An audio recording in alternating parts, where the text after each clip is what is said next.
Hi hello నమస్తే welcome to ఈహా. నేను మీ Shanvitha.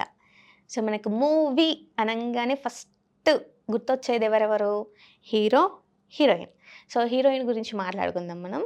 So ఈ హీరోని కొంచెం అట్లా సైడ్ పెట్టేద్దాం. అంటే సైడ్ అని మొత్తం అనట్లేదు. జస్ట్ లిటిల్ బిట్ ఇప్పుడు మనకి టాపిక్ వచ్చేసి హీరోయిన్స్ గురించి కాబట్టి హీరోయిన్స్ గురించి మాట్లాడుకుందాం. సో మనకి హీరోయిన్స్ ఎక్కువగా కనిపించేది గ్లామర్ రోల్స్‌లోనే కనిపిస్తారు. ఎవరైనా హీరోయిన్స్‌ని చూసినట్లయితే గ్లామర్‌ని ఎక్స్‌పోజ్ చేస్తేనే వాళ్ళకు నెక్స్ట్ ప్రాజెక్ట్ అనేది వాళ్ళ చేతిలో ఉంటుంది అని ఒక టాక్ కూడా ఉంది. సో అండ్ ఇప్పుడు కొంతమంది హీరోయిన్స్ గురించి మాట్లాడుకున్నట్లయితే ఏంటి మేము గ్లామర్ రోల్సే చేయాలా? యాక్టింగ్ మాకు రాదా?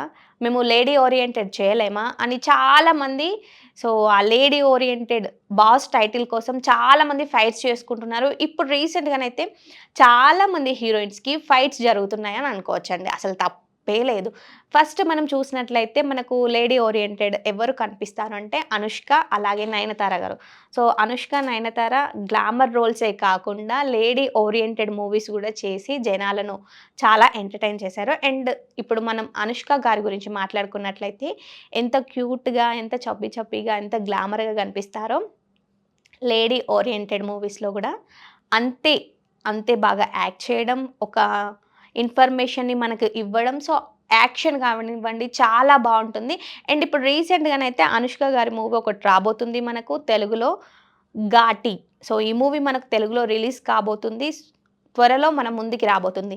అండ్ నయనతార గారి గురించి మాట్లాడుకుంటే సో టోటల్‌గా లేడీ ఓరియెంటెడ్ మూవీసే చేస్తున్నారు. అండ్ వీళ్ళిద్దరే కాకుండా వాళ్ళిద్దరికి పోటీగా ఇంకా చాలా మంది కూడా వస్తున్నారు. అందులో ఫస్ట్ మనం రీసెంట్‌గా చూస్తే సమంత గారు. సమంత గారు తన గ్లామర్‌తో ప్రేక్షకులను, ఆడియన్స్‌ని, ఫ్యాన్స్‌ని చాలా అంటే చాలా ఎంటర్‌టైన్‌మెంట్ చేస్తారు.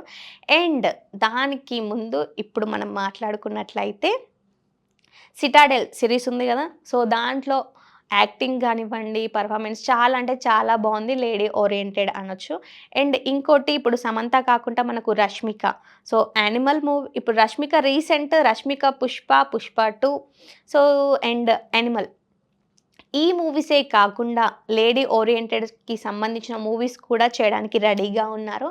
అండ్ ఇంకా మనం మాట్లాడుకున్నట్లయితే 'కీర్తి సురేష్'. సో, బాలీవుడ్‌లో తన గ్లామర్‌ని చూపిస్తూనే లేడీ ఓరియెంటెడ్‌కి కూడా సో, ప్రిపేర్ అవుతున్నట్లు మనకు తెలుస్తుంది. అండ్ దాని తర్వాత తమన్నా గారు. ఇప్పుడు తమన్నా గారు ఎంత గ్లామర్ బ్యూటీ అనంటే సో, చెప్పనవసరం లేదు.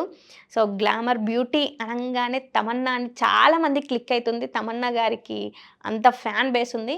సో, ఇప్పుడు మనకైతే రీసెంట్‌గా తమన్నా గారి మూవీ 'ఓదెల 2' వస్తుంది లేడీ ఓరియెంటెడ్ స్టోరీలో. సో, ఇంతమంది ఫైట్ జేస్తున్నారు 'బాస్' అనే టైటిల్ కోసం. సో, వీళ్ళు ఎలాంటి మూవీస్‌ని మన ముందుకు తీసుకొస్తారో చూడాలి. అండ్ వీళ్ళే కాకుండా ఇంకెవరైనా లేడీ ఓరియెంటెడ్ మూవీస్ చేయడానికి ఇంట్రెస్ట్ చూపిస్తారో లేదో చూడాల్సి ఉంది. అండ్ మీకేమనిపిస్తుందో కామెంట్ చేయండి. నెక్స్ట్ వీడియోలో కలుసుకుందాం. Tata bye by.